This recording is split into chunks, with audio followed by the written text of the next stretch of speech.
A German princess stood utterly alone in a frozen Russian palace. Empress Elizabeth was dead, and the throne now belonged to Catherine's immature and widely despised husband, Peter III. In the glittering, cutthroat world of 18th century St. Petersburg, this should have been the end of her story. Yet within months, she would perform a stunning act of political alchemy, seizing absolute power to become the legendary Catherine the Great. By the end of this story, you will understand the one secret ritual that made this breathtaking transformation possible. How does a foreigner with no royal blood convince a nation to crown her its sole ruler? What nearly magical ceremony could erase the stain of treason and cement a legacy for centuries? When you think about the nature of true power, what role do you believe ceremony and spectacle play? She arrived in Russia as a mere pawn on the international chessboard. Born Sophie of Anhalt-Zerbst, a minor German princess from a tiny principality, she was chosen as a bride for the heir to the Russian throne precisely because she posed no political threat. Her name, her religion, even her identity was stripped away and remade. Sophie became Catherine, a Grand Duchess now wedded to a man who was both her greatest liability and her only official path to power. Her husband, Peter III, was a profound disappointment to the Russian elite. He openly admired Russia's enemy, Prussia, mocked Orthodox traditions, and behaved with the petulance of a child, playing with toy soldiers while the empire demanded a real ruler. Catherine found herself isolated in a gilded cage, married to a man who scorned her, and surrounded by courtiers who saw her as a temporary foreign fixture. The stakes were absolute. A single misstep meant political annihilation or worse. Yet, where a lesser person might have crumbled, Catherine began a different, far more subtle game. She understood that power was not just inherited, it was built connection by connection. While Peter alienated the nobility and the military, Catherine devoted herself to Russia. She learned the language with relentless dedication, often rising in the middle of the night to practice her grammar by candlelight. She converted to Orthodoxy with a visible, profound sincerity that won the hearts of the clergy and the common people. She used her formidable intellect and charm to cultivate a web of allies, seeing the true power brokers others ignored. She formed a crucial bond with the Orlov brothers, 5 charismatic and fiercely ambitious guards officers who commanded the loyalty of the army. Through them, she secured the devotion of the military rank and file, men who were deeply unhappy with Peter III's rule. She also courted influential bishops, ensuring the silent or not so silent blessing of the church. She was no longer just the Grand Duchess, she was becoming the center of a conspiracy, a figurehead for a nation's discontent. Every conversation was a calculated move, every gesture a piece of strategy. The board was set, the pieces were in motion, and the Queen was ready to make her play. The moment of truth arrived not with a declaration of war, but with a whispered warning in the pre-dawn stillness. Catherine was woken at a remote palace with the urgent news that their conspiracy had been exposed. There was no time for hesitation. Dressed in a simple black mourning dress, a stark contrast to the imperial finery she was about to claim, she stepped into a carriage and raced towards the barracks of the Izmailovsky regiment. This was the gamble of her life. She was not entering a battlefield of swords and cannons, but a psychological one where perception would be everything. Her carriage pulled up before the assembled soldiers, men who had been primed by the Orlov brothers, but whose ultimate loyalty was still an open question. Catherine stepped out alone and unarmed, facing a sea of uncertain faces. She did not command them, she appealed to them. Her voice, clear and resonant, carried a story they were desperate to hear. She spoke of her life in danger, of the threat she and her son, the true heir, faced from an emperor who was a traitor to Russia itself. She framed her desperate act not as treason, but as a patriotic duty, a necessary rescue of their motherland from a foreign puppet. She asked for their protection and in doing so offered them a purpose far greater than blind obedience. The effect was electric. The soldiers, already disillusioned with Peter III, did not just listen. They erupted in cheers, swearing immediate allegiance to her as their sole sovereign. This was the first and most critical oath, the spark that would become a wildfire. In a stunning, almost liturgical progression, Catherine then moved from regiment to regiment. At each stop, the scene repeated itself. The impassioned speech, the roar of acclamation, the solemn swearing of oaths. Priests emerged with icons, blessing her as the true ruler, sanctifying the rebellion with the full authority of the Orthodox Church. By the end of the day, thousands of soldiers and the entire clergy had not merely joined a coup, they had participated in a coronation in reverse, building an empress from the ground up through their collective will. Meanwhile, the man she was overthrowing was caught completely unprepared.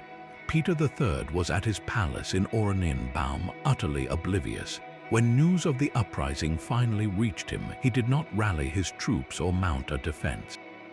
He was paralyzed by indecision.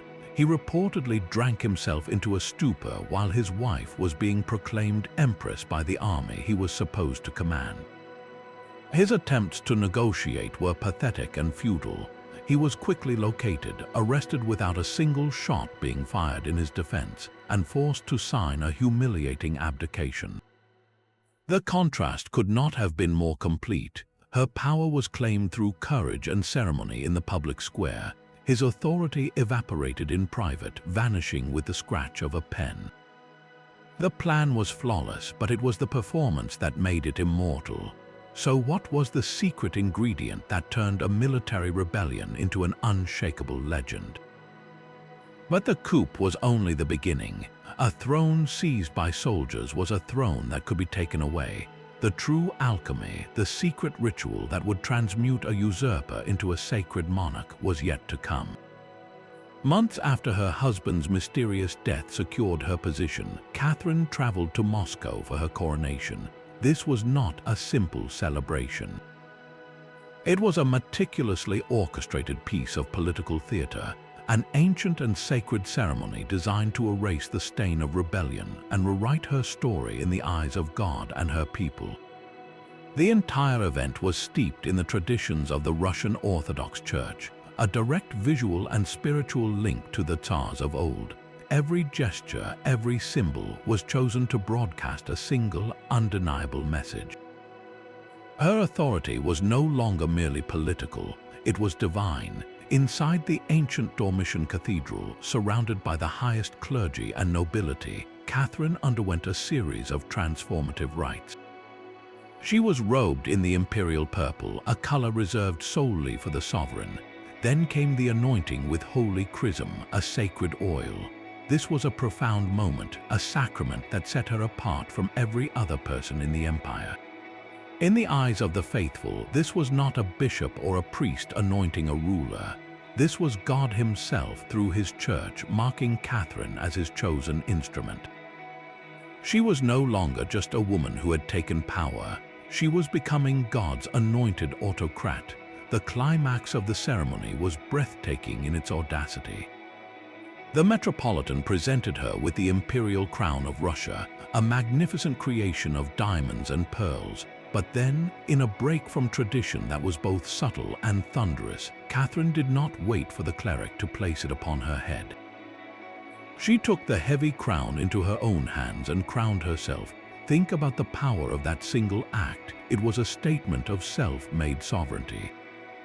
She was declaring to the world that her right to rule came not from a bishop, not from a deceased husband, but from her own will and capability. It was the ultimate act of self-legitimation, performed in the most sacred space in Russia. The ritual did not end within the cathedral walls. Following the ceremony, Catherine embarked on a grand procession through the streets of Moscow. She presented herself to her subjects, not as a distant figure behind palace walls, but as their mother and protector. For days, the city celebrated with feasts funded by the crown, and the new empress showered the people with gifts and medals. This public spectacle cemented the bond between the sovereign and the masses. The coronation was the magic that made it all stick.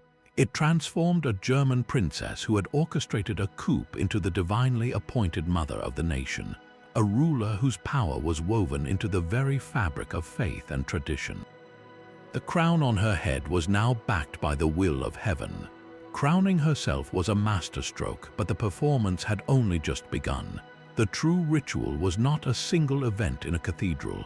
It was a daily, sustained act of creation that would continue for the next 34 years. Catherine understood that legitimacy was not a prize you won once, it was a flame you had to keep feeding. She embarked on a second, more subtle coronation, one conducted not with holy oil but with paint, poetry, and perception. She became the director, playwright, and star of an ongoing spectacle designed to cement her as Russia's enlightened mother. Her tools were the emerging media of the 18th century, and she wielded them with the precision of a master. Court painters were commissioned to produce a flood of portraits, but these were not simple likenesses. They were powerful arguments on canvas. She was repeatedly depicted as Minerva, the Roman goddess of wisdom and strategic warfare, a direct visual link to divine intellect and statecraft. In these works, she is not a conqueror with a sword, but a ruler with a scroll, her gaze calm and commanding, surrounded by symbols of the arts and sciences. She was building her own mythology, frame by frame, presenting an image of a modern, cultured, and philosophically sophisticated monarch. This visual propaganda was amplified by her voracious patronage. She didn't just collect art, she institutionalized culture itself, founding the Hermitage Museum as a very public temple to Enlightenment values. She became a prolific writer and a celebrated correspondent, engaging in long letters with the most famous thinkers of the age, most notably Voltaire. Their exchanged flattery was a form of high-level political advertising. When Voltaire praised her as the star of the North, his words were reprinted across Europe, laundering her reputation through the approval of the intellectual elite. She was not just a Russian empress, she was a philosopher queen, and the entire continent was her audience. But this was not merely for foreign consumption. At home, she continuously performed the role of empress in every public gesture. She made grand progresses through her empire, presenting herself to the people. She sponsored vast public works and founded schools, always ensuring her name was attached to progress and benevolence. Even her famous nakaz, or instruction, a document outlining her legal principles, was as much a performance of enlightened ideals as it was a functional policy. Through this relentless campaign of imagery, intellectual engagement, and public theater, Catherine achieved a profound alchemy. She fused her personal identity with the very idea of a powerful modern Russia. The German princess who seized power in a coup was slowly erased, and in her place stood Catherine the Great, a figure seemingly born for the throne, her right to rule written not just in law, but in the very culture she had so brilliantly cultivated. The crown she placed on her own head became, through decades of meticulous effort, inseparable from the legacy she built around it. From a vulnerable German princess to the mastermind of a bloodless coup, and finally to the subject of a sacred coronation, Catherine's journey reveals a profound truth about power. The secret ritual was not merely the ceremony in the cathedral, but her deep understanding that seizing authority is only half the battle. True, lasting power requires the sacred and public performance that makes it legitimate in the hearts and minds of the people. She first seized the throne through bold action and military support, but she secured her legend by transforming that act of rebellion into a divine right through pageantry, patronage, and relentless self-creation. History is not just shaped by battles and treaties, but by these powerful symbolic acts that transmute ambition into accepted authority. Which other figures in history do you believe used similar rituals of power to cement their own legacies? Share your thoughts in the comments below.